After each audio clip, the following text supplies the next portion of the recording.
Thank you very much. Will speaker number 45 please come to the podium and introduce yourself? Please state your name and any organization you're representing for the record. Yes, my name is Lou Kunkel from Boston Children's Hospital in Boston and the Department of Genetics and Pediatrics at Harvard Medical School. I am a paid member of Sarepta's Scientific Advisory Board, and my travel here was paid for by Make Duchenne History Consortium.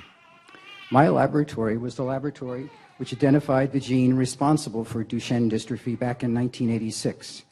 In 1987, we described the encoded protein dystrophin, and we showed that major mutations at this 2.5 megabase locus were deletions in both the severe Duchenne form of dystrophy as well as the milder form of Becker muscular dystrophy.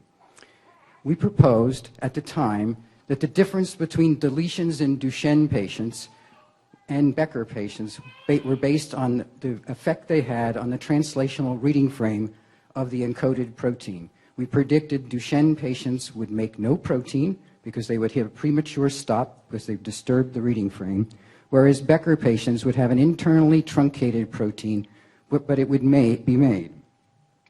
We showed in 1988 that protein was not being made in Duchenne biopsies published in the New England Journal of Medicine.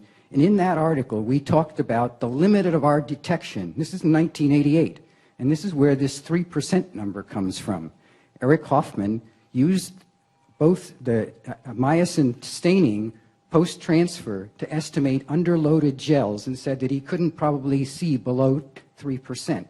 But that's a long time ago, and the technology has changed a lot since then.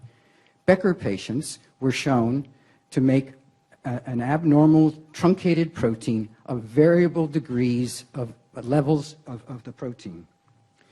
This led us to propose, as Steve Wilton did, that potentially we should try to block the inclusion of exons and convert a Duchenne into a Becker by changing the reading frame and producing protein. Sarepta's eteplirsen is designed to block exon 51 in 13% of dystrophin deletion patients.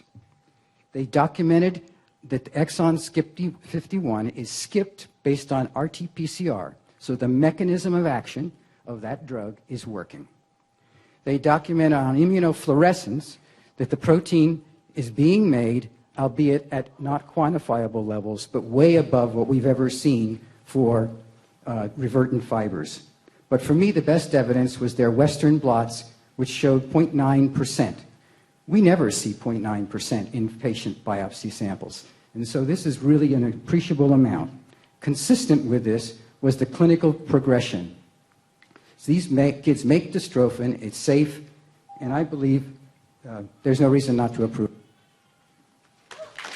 Thank you very much.